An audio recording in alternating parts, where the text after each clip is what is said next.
Who is this man with an unclean spirit that shows up in the synagogue today? He's loud, he interrupts, he draws our attention, perhaps the way an unbathed, talking to himself, homeless man would catch our attention if he suddenly showed up in church in the middle of a mass. The man with an unclean spirit is, for many of us, I suspect, the shocking and intriguing part of today's gospel. Ironically, he does not have that effect on the people in the synagogue. Their attention is on Jesus. They are astounded by his presence and teaching. It's like nothing they've ever heard before. He has authority. His words mean something.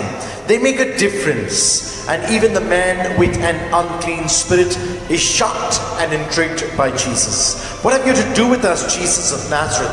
Have you come to destroy us? Jesus is teaching in the synagogue. His authority fills not just the place, but each person there. And almost immediately, this man with an unclean spirit shows up. The presence of Jesus, the man with a clean spirit, draws out the presence of the man with an unclean spirit. Jesus has that effect on people. His authority and teaching reveal the truth about his listeners' lives. This one with the unclean spirit is an image of what the lives of those in the synagogue look like. His uncleanness is not about personal hygiene, immorality, being bad, or Judaism. Instead, his presence in their synagogue describes the disease of their soul, their fragmented lives, and the many voices within them. In looking at him, they see themselves, and they are astounded by the contrast of the one who has a clean spirit. What have you to do with us, Jesus of Nazareth? He senses the distance between his life and Jesus's. His words betray his isolation. It's not, however, just about him. He speaks not only for himself, but for all those who were present in the synagogue that day. He represents everyone who has ever experienced the brokenness of life. He's the spokesperson for all who feel disconnected from themselves, others, or from God. He represents the human condition. And behind this question is, I believe, the unspoken longing and hope that Jesus would say, everything, I have everything to do with you. Those are the words that can begin to put this man's life back together. We're not so different, my dear brothers and sisters. Each one of us also longs for that same answer, because we too know the separation and the brokenness of our lives.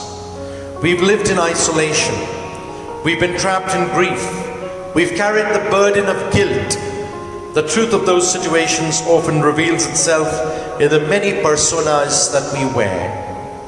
At some level, we all project various personas or images of how we want others to see us and how we want to see ourselves.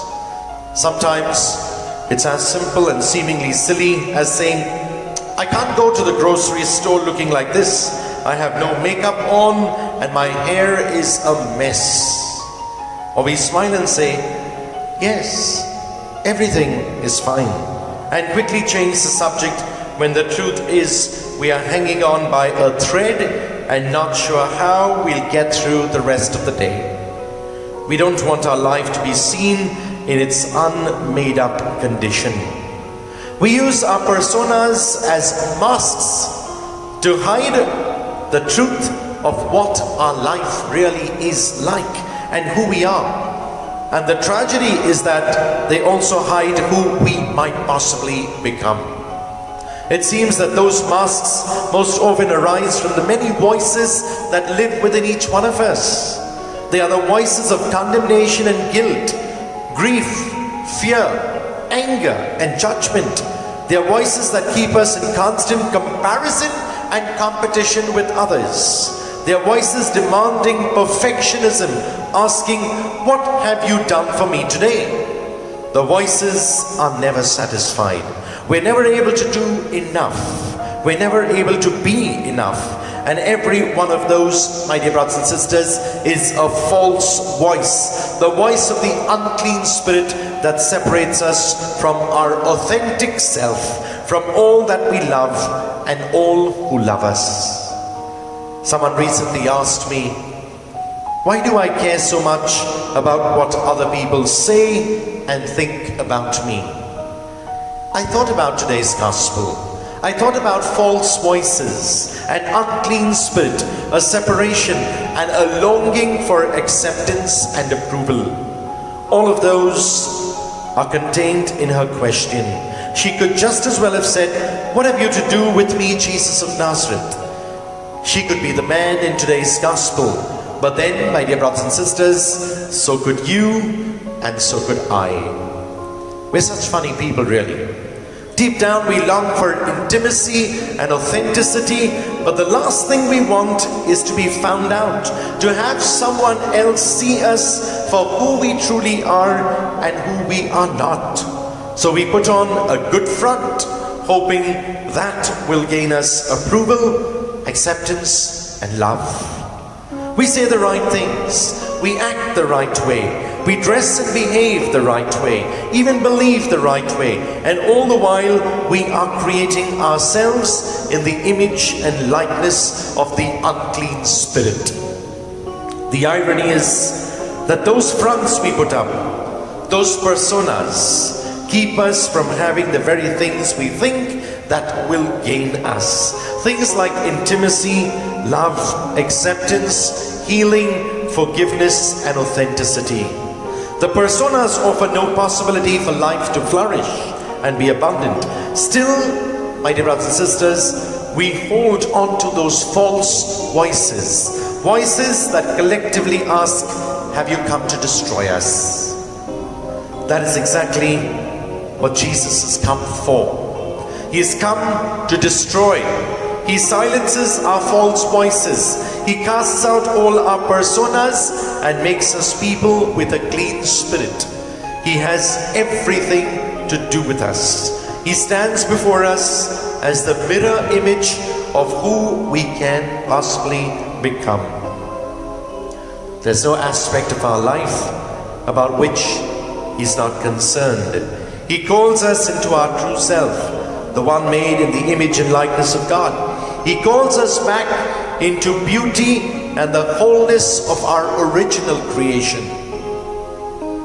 He calls us, my dear brothers and sisters, to be ourselves. Today's gospel is as much about calling forth as it is about casting out. They are two sides of the same coin. The true voice and the true image are always present.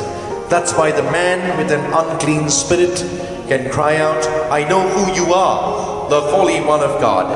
He speaks from a deep place of knowing.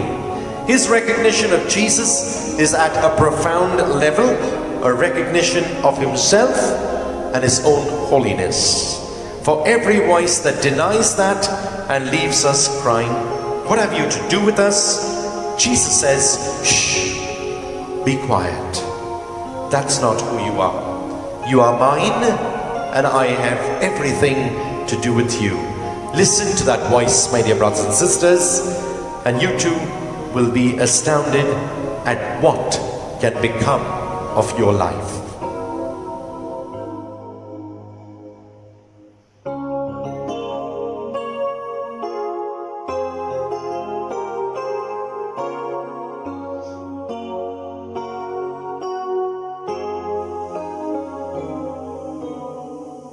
God bless, and do have a Jesus-filled day.